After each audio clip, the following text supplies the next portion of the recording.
So, spoilers galore. Now I'll probably tell you some of the problems I did have with the movie. And yes, I will be covering Alien, because I have been covering Alien comics before, so I'll be covering the original sequel to Aliens. So look out for that. Anyways, here we go. We finally got the Wolverine cowl. The cowl. I don't have one with him. I don't have one with me, which I should get one. But we finally have Hugh Jackman, the full suit. The full suit. It is glorious. Yes. Not just that, but we get like the best cameo / nostalgia trip down like comic book lane. We get you get the one where he's like on the X. We get the one where he's from the Age Apocalypse. We get here spoilers, guys. Okay, spoilers. We got Henry Cavill as Wolverine, which actually kind of looked convincing. I'm not gonna lie, I kind of blew my mind. I was one of the people that said, "What?"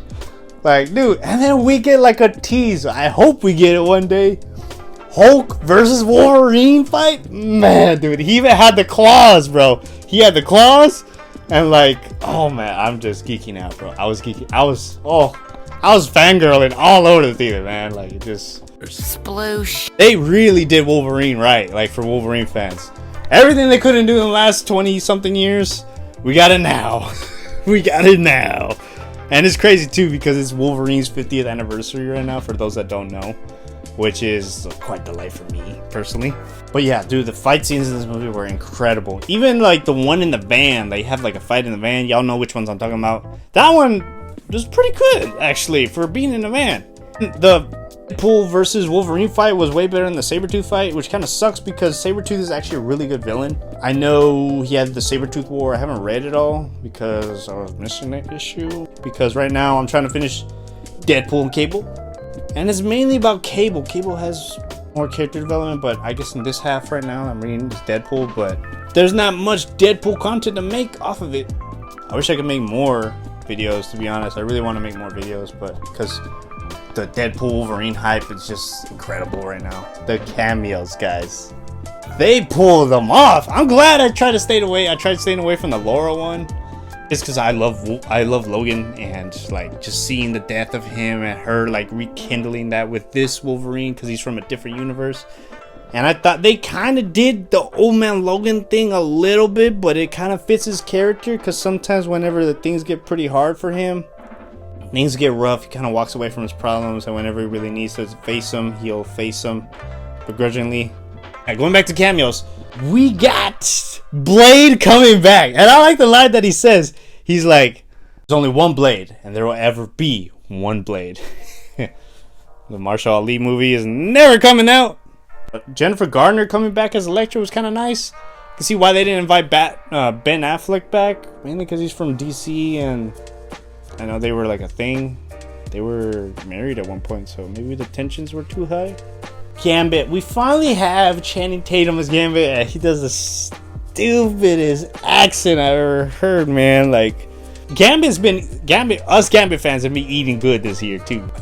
So the story is with that, they've been trying to make a Gambit movie for such a long time, and Channing Tatum was supposed to be Gambit, but they never had it kick off the ground. It was always in development hell. And then when Disney did the merger, they scrapped it.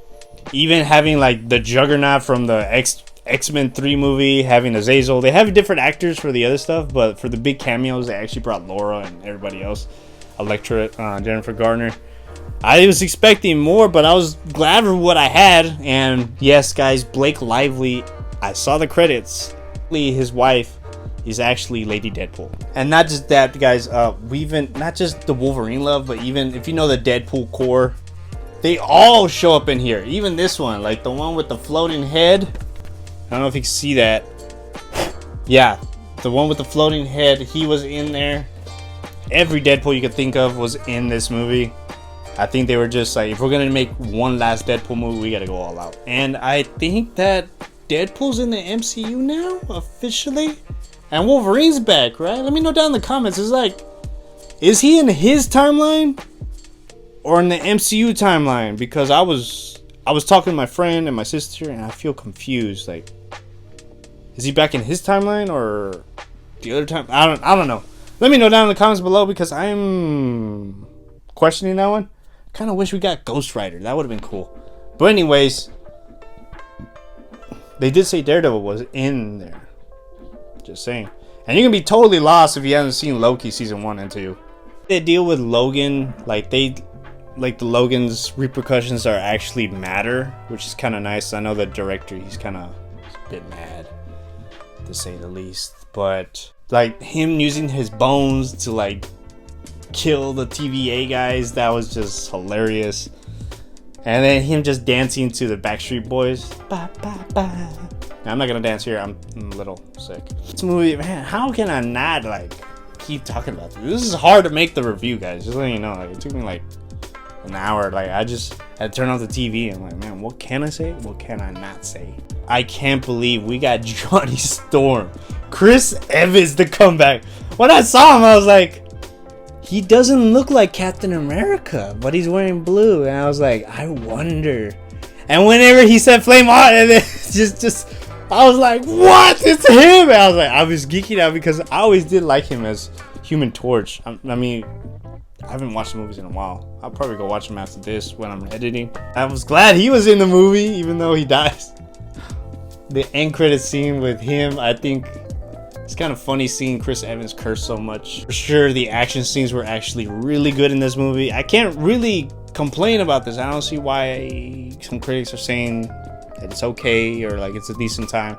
No, this movie, if you're a Marvel fan, this movie is just boom. It's what you needed. It's what you needed from MCU. Oh yeah, the banter between each other, like him just riffing off of I think it was like the perfect mirror for Deadpool and Wolverine. You could really tell that they were been friends for a long time. And like what I love about this Deadpool movie too is that the Deadpool movie's always been about like they know to keep it grounded with the character. And with Deadpool, they always this is why I didn't want to put this in the review, because they make you care about the characters and the relationships that they have with each other. And him breaking up with his girlfriend, I was like, you were rooting for them, and then for him to like they're broken up, I was like, that was really sad.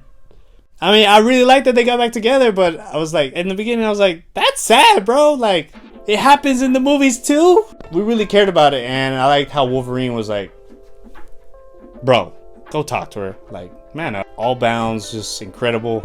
I'm gonna go watch it again. If anything you missed, let me know your favorite moments down below, your top 3 favorite moments. And remember guys, Jesus Christ is King, and I'm out.